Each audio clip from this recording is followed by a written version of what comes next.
So thanks for your patience listening in my previous session. I'm sure for the next 90 minutes, I'm going to run through close to around 86 slides. All right. Did you know how many slides I had in my previous session? Did you guys count? Didn't have the time to watch. Okay, that's the first skill that you're going to learn. All right. When you say acumen, you got to be very, very observant of certain things. Right.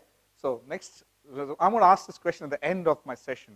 So in my previous session, I did not tell you to count. This time, I'm going to ask you to count, and let's see by the end of my session, when I ask you this question, let's see whether you can actually answer or not. All right? Nobody's going to get anything, okay, if you get the right answer. Let me reassure that. So I'm going to make it very clear. Focus on the subject. Right? Don't worry about the slides. So 86 slides can be cut short even to 20 slides. Right? Or it can be 48 slides also, or it can be 56. It doesn't matter. Right? What matters is the content, whether you guys will understand it or not. Right? Now, this is something that I've been practicing for the last so many years. Right? And for some of you, maybe a new word. Right? For some of you, it's a known word. Right? How many of you heard this word before? So let me get a gauge of HR business partnering. How many of you heard of it? Have you heard of this? HR business partner? No? Have you heard of a business partner? Okay. All right. So you'd only add human resources to that earlier. That's all. Right? So human resources becoming a business partner. Right? Thanks to the so like what we started, what you'll get in the session, I'm very, very, very clear. Right? And I should need to be very clear that you don't get what I also mentioned in the past. Right? So you'll get to know about something called a three-pillar model. All right? I'm going to talk about this, right? You'll get to know about the application of the three-pillar model, right? I want to talk about the genesis of this three-pillar model and how effective it is and the relevance of it even now and the future, okay? What does it take to be a successful HR business partner, all right? And then, of course, insights from application of a strategic workforce planning tool, all right? So for the tool, you may probably have to be I don't know, those who are sitting in the rear will definitely not be able to understand unless you guys would like to occupy the chairs which are there in the front, all right? If you're keen to be part of that, all right? Because this is a tool that I'm going to, which I've used in the past, all right? It's a technical tool, all right? But I'm going to make more in terms of the PPT presentation format so that you people can understand, right? But it's all the basic fundamentals. How you use the technique tools in coming out with the rationale of being productive. And of course, an advice, piece of advice from me. Right? Okay, so when you look at HR, I know it's a busy slide, all right? HR has got a lot of offering, okay? There's a lot of offering that is there, okay? I'm not sure whether, yeah. So from HR perspective, if you look at it, there are a lot of things that you do, right? Now, if I had to look at each of the lines, starting from the employee side, let's start with simple. Starting the employee relationship. Right? You do a lot of activities in terms of employee relationship. For example, we did have a holistic picture of global ER, manage local employees relations, guarantee legal and compliance related solution to the people matter. All right? It talks about supporting issues and conflict resolution. That's how it talks to the employee relationship. Okay? Talent and capability. Everybody talks about talent, right? Talent and capability. Recruit the best people to ensure that local talent pipeline is built, all right? Because you are talking about supply chain of talents nowadays. Now, everybody talks about talent as a pipeline, right? Succession planning as a tool for capital growth.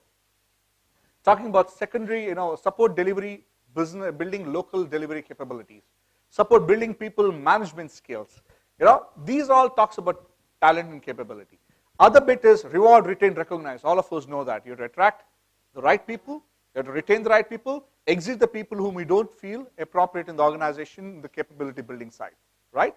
So exiting them in the appropriate way by giving, all of you know in the corporate world nowadays, you heard recently, because Vishal Sikka, right? He was one of the person who was asked to go, right? From Infosys, right? And you'll hear many more like this. You'll see, you had heard of it also, right? A lot of these guys been asked to go by giving a particular severance package. Even the CFO was asked to go with a huge severance package, right? Even that's a part of consequence management, right? That's about even rewarding and retaining the right people.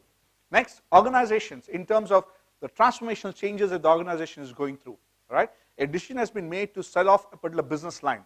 What do? Can HR be simply sitting? No. They have to go and sensitize the people, plan it out. What are the kind of things that you want to give? The severance package that you're going to give to those people, right? Ensure that the compliance has been maintained, and so that nobody raises an issue at the later stage. Nobody goes to the court, right?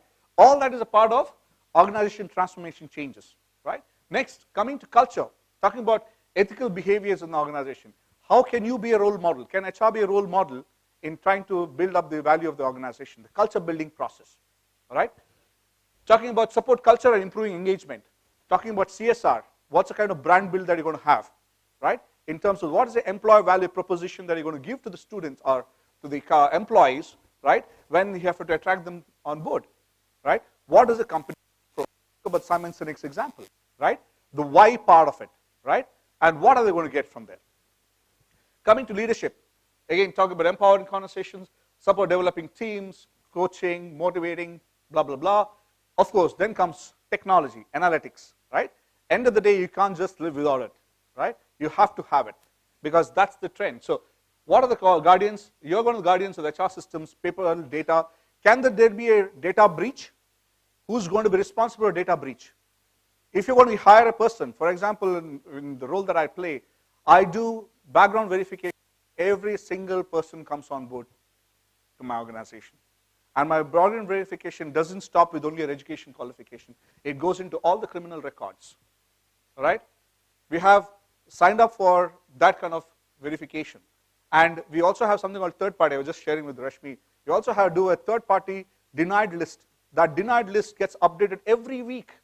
So that means to say that my data, which I'm doing right now, I have to also look at my present people, whether they've been convicted somewhere. And if it's so, I should take decisions, and I've done that. All right?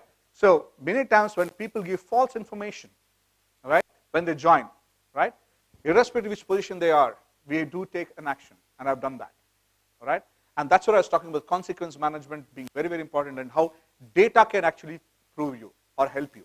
So your arsenal has to be ready with everything that you want. So this is broadly how an HR touches an individual, right?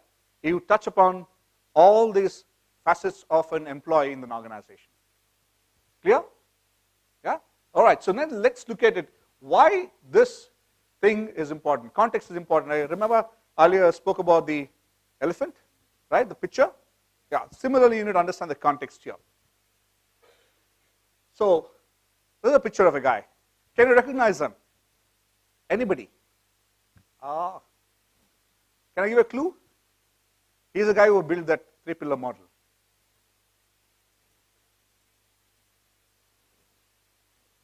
He is credited for that three-pillar model. His name is David Ulrich, right? He's a management guru and a thinker, right?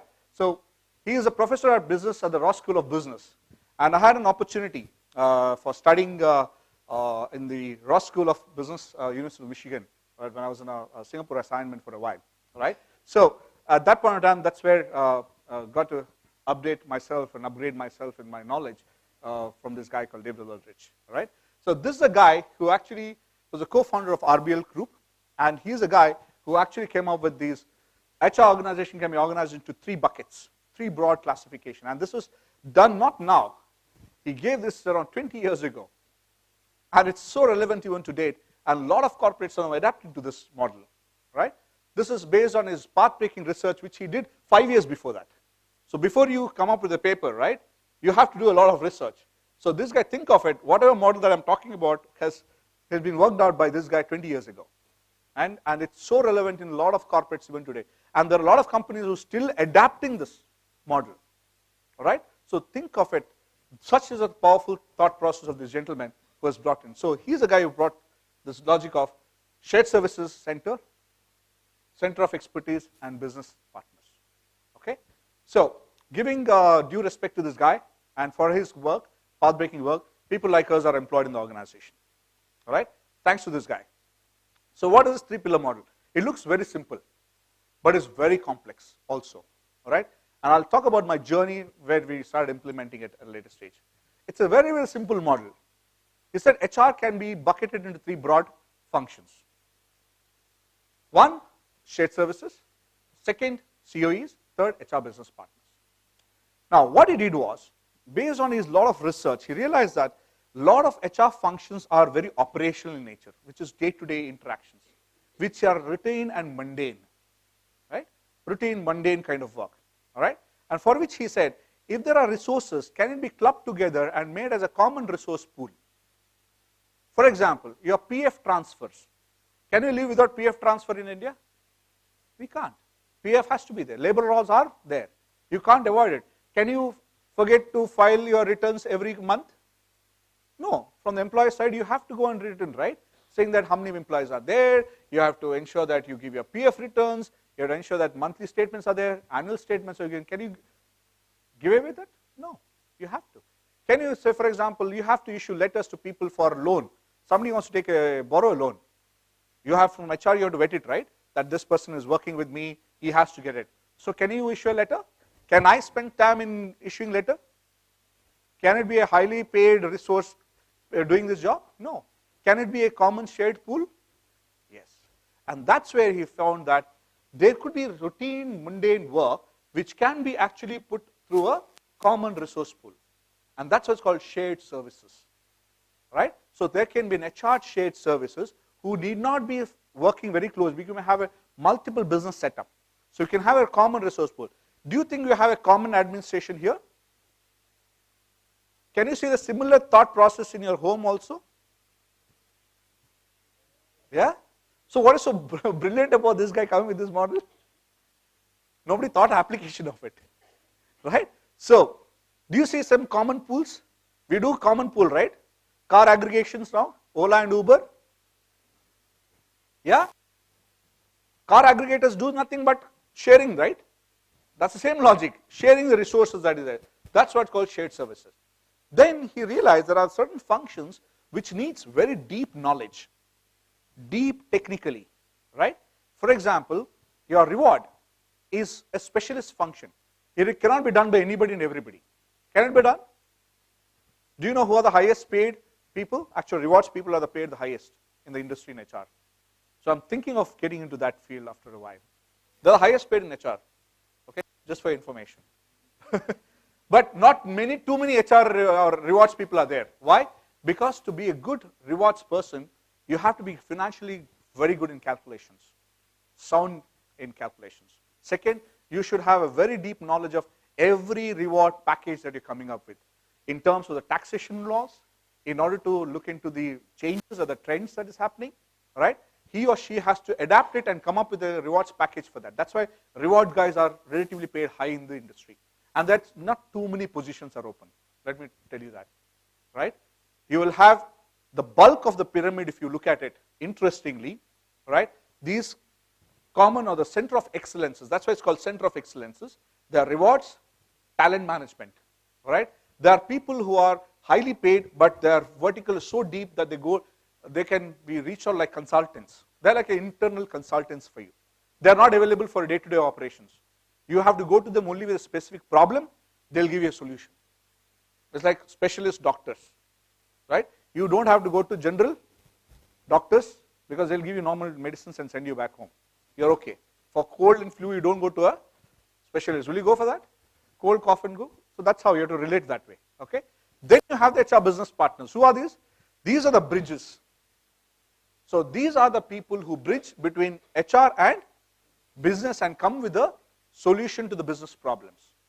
And that's why when he looked at this model, he said that there are HR business partners, there are some specialists, and there are people who are doing the normal routine work, right? So he bucketed them differently and came up with this model. At that time, it was a path-breaking model. And a lot of corporates just bought into that idea. Some were skeptical. Some bought it out immediately, right? And now, as I tell you, this is a model which is now used by a lot of corporates around. Because the shared services model gives you a leverage cost optimization option, right? Senior HR business partners will help you to think strategically. They bring a lot of value into the table. And then your COEs are the ones who are really highly paid consultants who are internally there, whom you have to reach out for various solutions only. So HR business partners go, come up with a solution, and execute with the help of the shared services team. That's how this three-pillar model is built. Simple. Okay?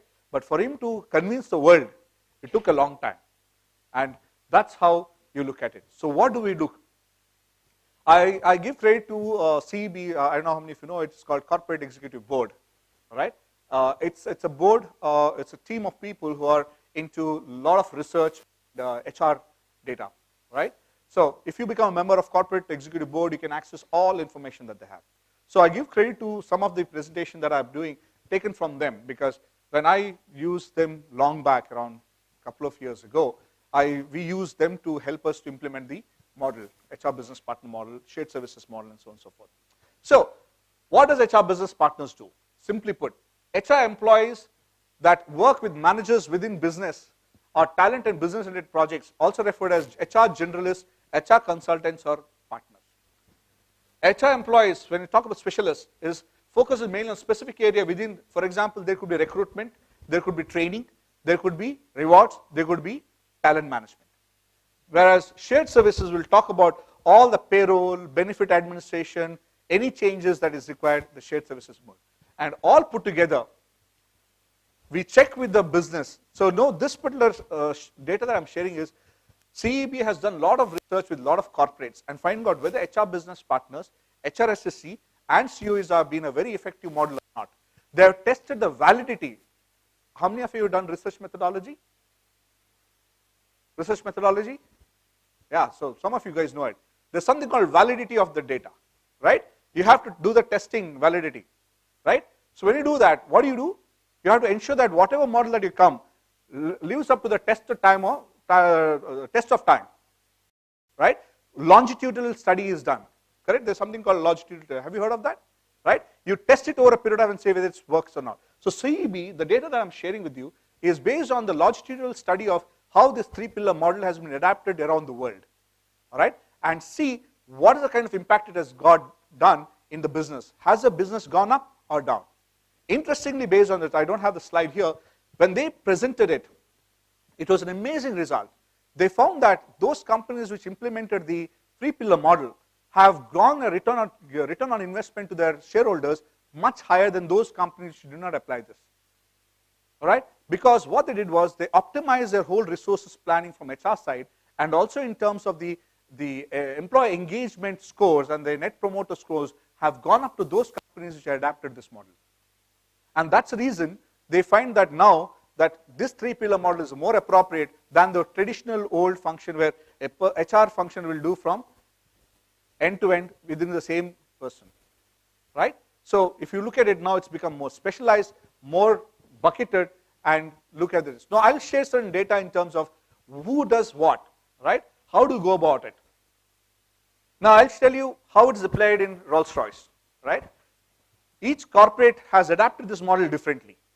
Now, interesting in Rolls Royce, what we have done is, at the global level, we have something called as senior HR business partners. We have got central center of excellence, and then we have something called HR International. We brought in the model called HR International, right? Why? Because that HR International is at the regional level. So, that HR International again is split under three. We have the CHRMs, who are nothing but a replica of the senior HR business partners, but at the regional level. So when you look at Rolls Royce globally, you have very few senior HR business partners, hardly around 8 or 9 of them. Next level of people who are there are called the CHRMs. So I belong to this category of people who are nothing but junior HR business partners, right? But at the region level, they are the HR business partners.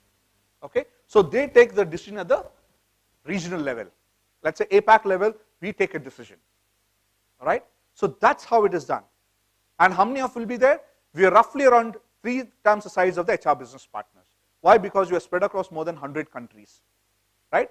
HR business partners are very small, around 9 of them for each of the businesses. Then 3 times the size of that becomes your other CHRMs.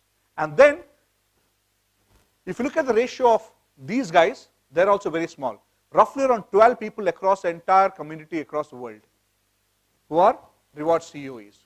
Rewards are roughly around 12, talent management roughly around 8, when it comes to learning and development, roughly approximately around 2022 or so. And then comes the shared service delivery model.